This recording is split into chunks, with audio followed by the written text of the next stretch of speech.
The best way to ask questions in CSSE 120 when no one is immediately available is to use our excellent question and answering tool called Piazza. This short video shows you how to do so. You will get an email from the Piazza folks inviting you to join our classes Piazza, something like what you see here. Click on the link, then follow the instructions to sign up for Piazza and join our Piazza class. As you go through the sign-up process, you might or might not get a chance to set your preferences for email notifications. Take a minute to set that. If you are on the main page for Piazza, you can do so by using the little gear symbol in the upper right corner, then selecting Account Email Settings as shown. On the page that opens, find Class and Email Settings, then click on Edit Email Notifications as shown. For new questions or notes, it is really helpful if you get an email alerting you to them. Real time is more than you will want, but choose either Daily Digest to get a summary once a day of the questions asked, or Smart Digest, set as you wish, if you want to get email notifications closer to real time. There may be a lot of questions in the first few days if students choose to do silly practice questions, but choose at least the Daily Digest. It'll be well worth your while. And for questions that you choose to follow, you will certainly want notifications in real time, as shown. When you enter Piazza, if you do not see the questions feed on the left-hand side, select the little Q&A symbol at the top. You will then see something like this.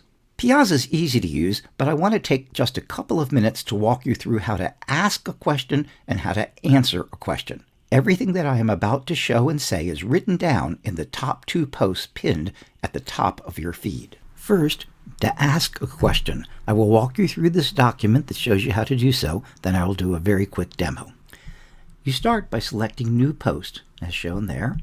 Then you'll see a picture that looks like this. Be sure that you select Question, not Note, Question, and Entire Class. Then, it's important that you select a folder for your post. Normally, that will be the session that you want your questions about. So, Session 1 if you have a question from Session 1, Session 3 if you have a question from Session 3, and so forth. There's places for other questions as well. Be sure that you select the appropriate session, since that will help direct other students, and be sure that you type in the next part a summary, a title that makes sense for other students that will help them judge whether or not they should look at your question and its answer. Also, I want to mention that there's a place, a thing, for silly practice questions. So if you're going to practice anything, you can use that folder for practice questions. And I've seeded with some silly-ish questions here, some that you might choose to answer to practice on. Up to you. After you've written your title and selected the folder, then you're going to type in the question. You'll use what's called a rich text editor, and you just type things in like you'd think.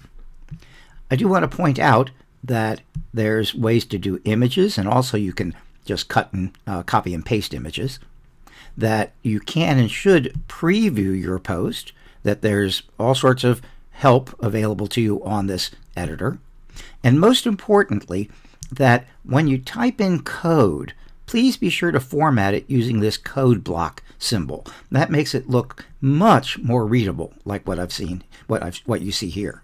Also, toward the very bottom, there's a resize. I'm going to show you that in a sec.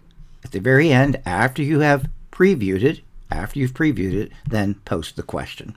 Be sure again that it goes to the right session. Let me just demonstrate all that here real quick. I select Question, not Note, Entire Class, Session 3 because that's what it's from, and then the question itself. How do you print the numbers 2, 4, 6, 8, etc.? That's the summary.